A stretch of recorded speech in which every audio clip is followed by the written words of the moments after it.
Në këtë edicion do të ndiqni.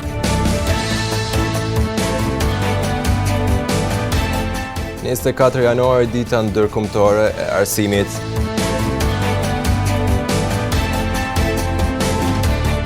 Neuropsikiatrizojmi. Janari konsiderohet si periudha më e rëndë emocionale në gjithë globin.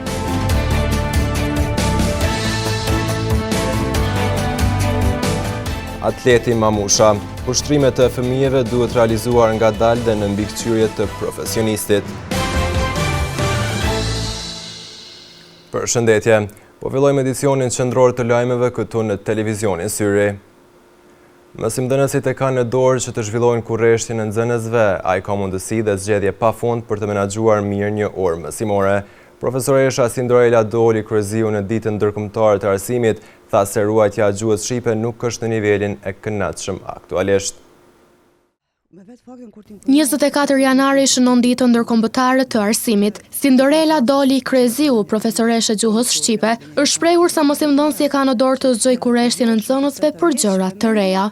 Secili njeri e ka kurreshtjen, interesimin, qysh nga fëmijëria dhe ne dikur që mbanim mend, për shembull, ne kemi qenë të interesuar për të kuptuar botën, për të kuptuar rrjedhshmërinë, zhvillimin, dhe ne duheshim përmes librave, revistave të ndryshme edhe që të kuptojmë. Tani e kanë mundësinë shumë ndryshe të shpejtësisë të zhvillimit global që është një shpejtësi marramendse e zhvillimit kudo në botë, po të njëjtën gjë është edhe këtu. Pastaj ndoshta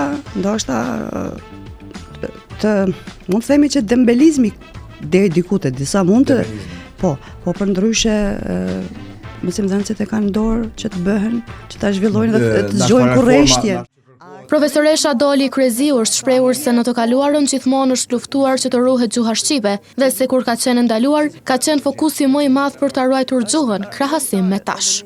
Ne shqiptarët e shkretë historikisht jemi marrë me periudha të ndryshme okupimi, të cilat shmirujt, edhe e dia shprehen që çdo gjë e ndaluar është më e kërkuar. Edhe më duket që kur kemi pas të ndaluar shumë më tepër kemi dhënë fokus për ta ruajtur, për ta mbajtur, me shkrime të ndryshme, me poezi, me të thënë sidomos në kohën e rilindjes kombëtare që aty ishte kulminantja e zhvillimit gjuhësor. Kujtojmë se 24 janari është vendosur nga Asambleja e Përgjithshme e Kombeve të Bashkuara më 30 orë të vitit 2018, duke përkujtuar rolin e arsimit për paqen, për parimin dhe zhvillimin global. Kjo javë në kalendarin e shëndetësisë shënohet si java e vëdjesimit për kancerin e qafës së mitrës, që njëherë shënon një angazhim të vazhdueshëm institucional për rritjen e informimit dhe ndërgjegjësimit të qytetarëve mbi këtë sëmundje. Doktoresha ginekologe Bleta Domi, duke folur për pasojat që mund të ketë kjo sëmundje, simptomat dhe trajtimin vuri theksin tek diagnostikimi i hershëm dhe nevojën për vaksinimin për të mbrojtur nga sëmundja. Kjo javë në kalendarin e shëndetësisë shënohet si java vëdjesimit për kancerin e qafës së mitrës, që njëherët shënon një angazhim të vazhdueshëm institucional për rritjen e informimit dhe ndërgjegjësimit të qytetarëve mbi këtë sëmundje. Doktoresha ginekologe Bleta Domi, duke folur për pasojat që mund të ketë kjo sëmundje, simptomat dhe trajtimin vuri theksin të diagnostikimi i hershëm dhe nevojën për vaksinim për të mbrojtur nga sëmundja. Kanceri i cerviksit është një ndër kanceret më të shpeshta të femrave, mas kancerit të gjinit, është kanceri i dytë, kurse prej kancereve ginekologjike, 3/4 i përfshin kanceri i grykës së mitrës, domethënë kanceri i cerviksit, kurse 1/4 në kanceret të tjera ginekologjike. Është një kancer i cili është i mshefur, edhe për ato është më rëndësi diagnostifikimi sa më i hershëm. Prej faktorëve që e shkaktojnë edhe ndihmojnë paraqitjen e kancerit cerviksit ose grykës mitrës, në radhë të parë është fillimi i marrëdhënieve seksuale në moshat e reja. Mandej partnerët e shumëfisht, mandej marrëdhëniet me partner i cili ka pas, për shembull femra të shumta, mandej lindjet e shumëfishta, sepse bëhen dëmtimet e grykës mitrës më shumë gjatë lindjeve, përdorimi i kontraceptivëve më shumë se 5 vjet. Ai ndikon gjithashtu, mandej ndikon duhanpirja, Edhe infekcionet e shpeshta me smunit transmisive seksuale, që është klamidia traumatis, me klamidje, do më thonë mandej gonoreja, sifilisi e smunit të ngjeshme. Mes tjerash, ginekologja Domi foli edhe për shenjat paralajmëruese të sëmundjes, duke theksuar se rastet e kancerit të qafës së mitrës janë në rritje dhe se informimi i hershëm është kyç për parandalimin dhe trajtim të suksesshëm. Shenjat e para të kancerit cerviksit paraqiten shumë vonë, do të thonë paraqiten pas 5-10 vjetëve të kancerit cerviksit. Ato janë gjakderdhja e kontaktit, do të thonë gjakderdhje mas marrëdhënieve ose përgjakje mas marrëdhënieve seksuale, gjakderdhje të pakta jo të lidhura me ciklin, edhe një sekret si uji i mishit. Kurse dhimbja paraqitet shumë vonë. Është një kancer i cili është shumë në rritje, incidenca është 10 në 100.000, mirë po në krahasim me smundje tjera traktit ginekologjik, kjo është, domethënë, më e shpeshta mas kancerit të gjinit. E rëndësishme mbetet gjithashtu edhe kryerja e rregullt e kontrolleve ginekologjike, përfshirë pap testin, si një nga metodat më efikase për zbulimin e hershëm të kësaj sëmundje. Mjafton një pap test, e cila është një analizë shumë e thjeshtë, mirët si strisho prej grykës mitrës, mirë po shumica grave mendojnë që pap testi është biopsi, dhe shumica kur vinë vonë pse s'ka ardhur, cikën se jam frigu. Pap testi është një si strisho, e cila mirët prej cerviksit, edhe qohet te patologu. Do me thonë, diagnozën kryesore për kancer, se ka plot ndryshime të ndryshme të cilat i ngjajnë kancerit, mirë po diagnozën kryesore e bën patologu me analizë patohistologjike. Do me thonë, nëse pap testi bëhet një herë në vit, nuk mundet me ik kanceri i cerviksit. Mas pap testit e kemi, nëse pap testi deli dyshim, e kemi kolposkopin, e cila është një metodë me ngjyrosje, e cila na tregon vendin ku është i dyshim. Në funksion të parandalimit dhe zbulimit të hershëm, Ministria e Shëndetësisë ka hartuar planin e veprimit për screeningun e kancerit të qafës së mitrës 2026-2028 në përputhje me objektivat e Organizatës Botërore të Shëndetësisë. Screeningu i rregullt me pap test mbetet një nga mjetet më efektive për zbulimin e hershëm të ndryshimeve parakanceroze dhe uljen e vdekshmërisë, ndaj Ministria bën thirrje grave që të shfrytëzojnë shërbimet parandaluese dhe të kujdesen aktivisht për shëndetin e tyre.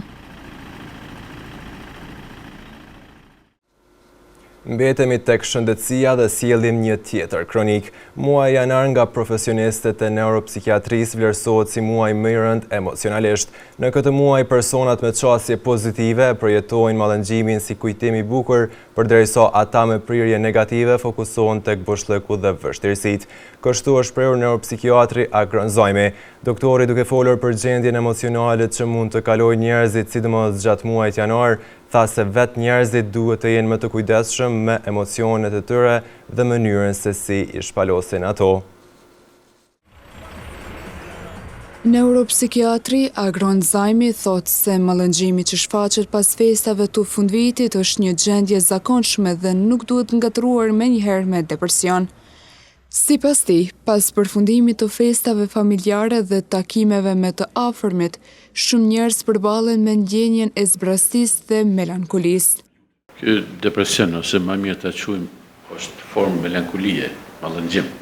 Se depresion është si fjalë e madhe, është, do të thonë, një çrregullim i madh psiqik. Po është si mallëngjim, në Amerikanët e quajnë post-traumatic blues. Blues do të thonë që vazhdim mas.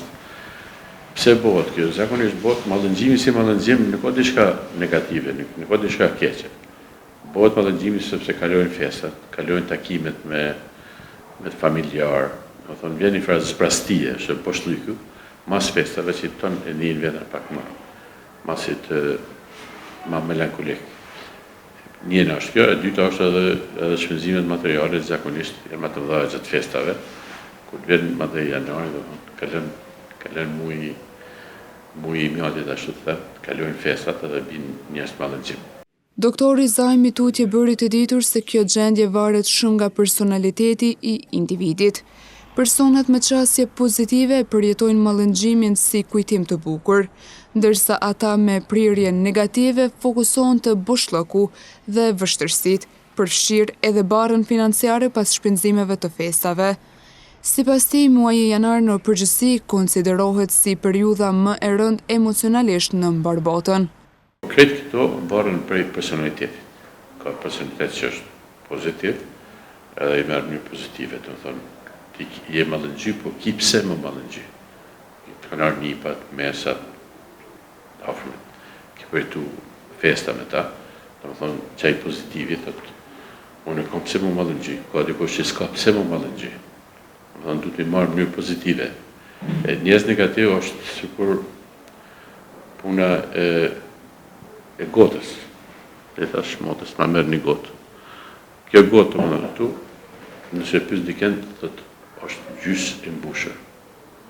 Pozitiv, njerëz që janë pozitiv. Njerëz negativ thojnë është gjysë e zbrazët.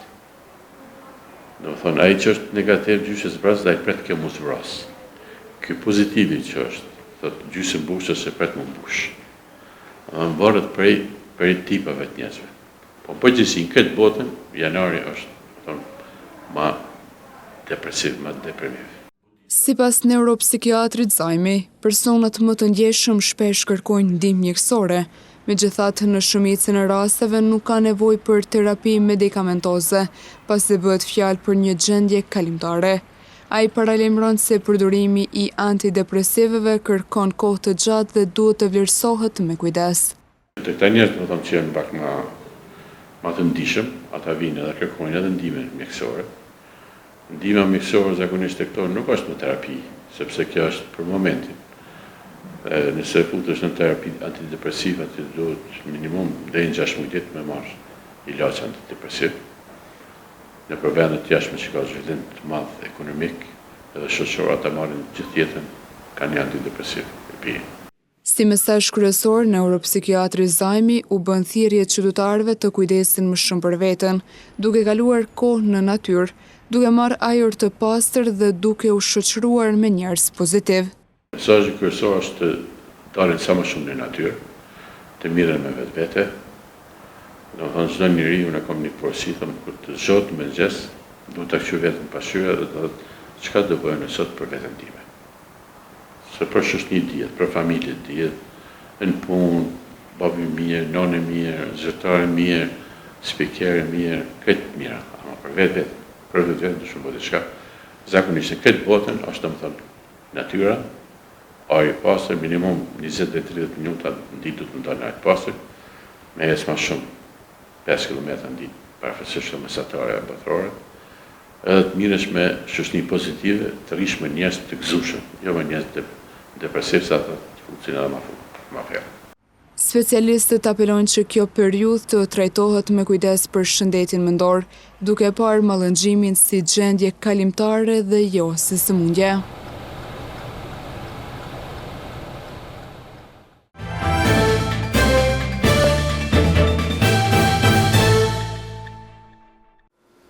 Falë disa investimeve të fundit, kulla Pogës në fshatin Rogov ka marrë një pamje krejtësisht tjetër. Restaurimet e bëra në strukturën e saj kanë shtuar qëndrueshmërinë e kullës duke ruajtur identitetin e saj si një nga kullat më të vjetra në komunën e Gjakovës. Është restauruar qatia dhe pjesa e jashtme e kullës së Ymer Pogës në fshatin Rogov të komunës së Gjakovës.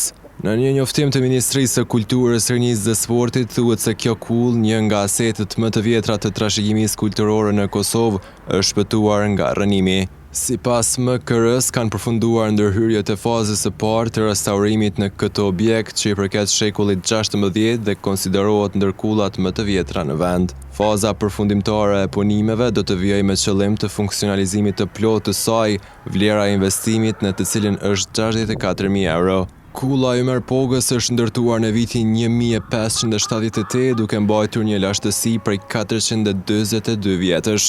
Ndërtimi i saj ka nisur paralelisht me xhaminë e fshatit nga Hasan Pash Yemirxhiu. Deri në vitet e vona, kjo kull ka qenë e banueshme nga familja e Ymer Pogës, prej së cilës edhe e ka marrë emrin. Objekti është trekatësh, ndërsa veçantia e saj qëndron në kulmin e ndërtuar me tulla të kuqe, pa trar druri, ndryshe nga shumica kullave të tjera në trevat shqipfolëse. Ushtrimet janë shumë të dobishme për shëndetin e fëmijëve, por gjithmonë ato duhet të realizohen në përputhje me protokollet e stërvitjeve dhe në mbikëqyrjen e vazhdueshme të profesionistit. Atleti dhe trajneri Tiran Mamusha thot se në rastet kur paraqitet ndonjë dhimbje në trupin e fëmijëve gjatë ushtrimeve, e nëse ajo është e vazhdueshme, atëherë prindërit pas konsultave me trajnerin duhet të konsultuar edhe me specialistin e shëndetësisë. Në një epokë ku teknologjia dominon jetën e përditshme, lëvizja fizike po kthehet në një sfidë për gjeneratat e reja, ku pastaj mungesa lëvizjes dëmton jo vetëm shëndetin fizik, por edhe zhvillimin e trurit dhe aftësitë sociale. Atleti dhe trajneri fitnessit Tiran Mamusha thot se ushtrimet janë të domosdoshme për fëmijët, por ato duhet të jenë të lehta dhe të koordinuara me profesionistët.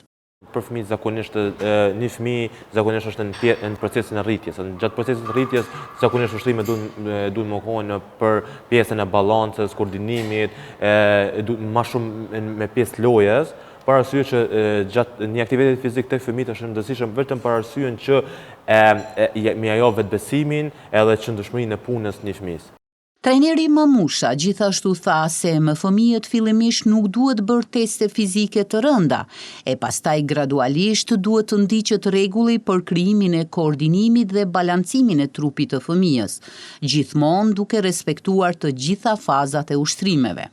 Në fillim nuk bëj teste fizike shumë të rënda për fëmijën, me amat pjesën fizike, po vetëm pjesën qysh hec, lëvizjen, sa ka forcën e përgjithshme gjatë hecjes, nëse ka ndonjë problem pjesën e shpinës, edhe kështu mas ne fillojmë me zakonisht me ndërtu një farë force fizike, me ndërtu koordinimin, balancin, e mandej duke po hapas hapi. Normal, edhe pjesa e tek një mjek, pjesën e EKG-s, pjesën e zemrës, sistemin kardiovaskular, edhe e shoh gjendjen fizike të një fëmijës. Mandeja filloj me programe, se çdo trup e ka një plan, një program që duhet më bëu veç as njëri për tjetrin.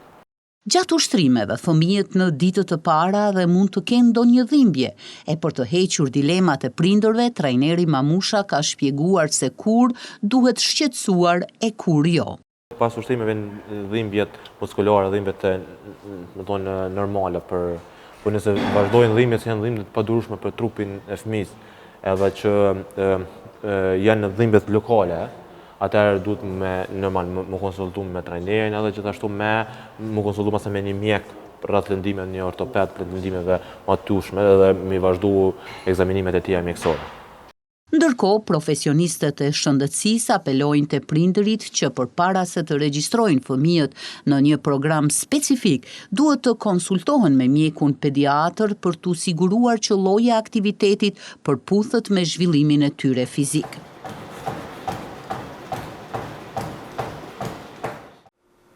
Në vazhdim ndjekim parashikimin e motit.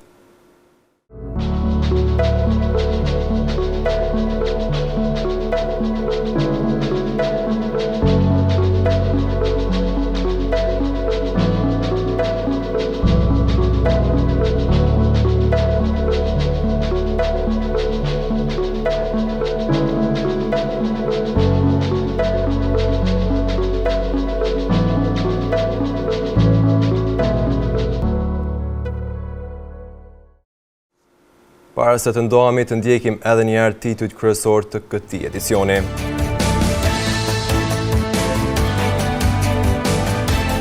Njëzet e 4 januar dita ndërkombëtare e arsimit.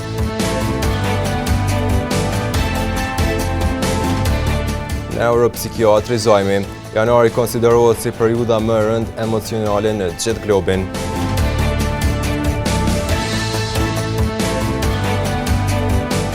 Atleti Mamusha. Ushtrimet të fëmijëve duhet realizuar ngadalë dhe në mbikëqyrje të profesionistit. Këtu merr fund ky edicion qendror lajmeve. Ju mund të vazhdoni të na ndjeni në televizionin Syri si dhe në rrjetet tona sociale. Mirupafshim.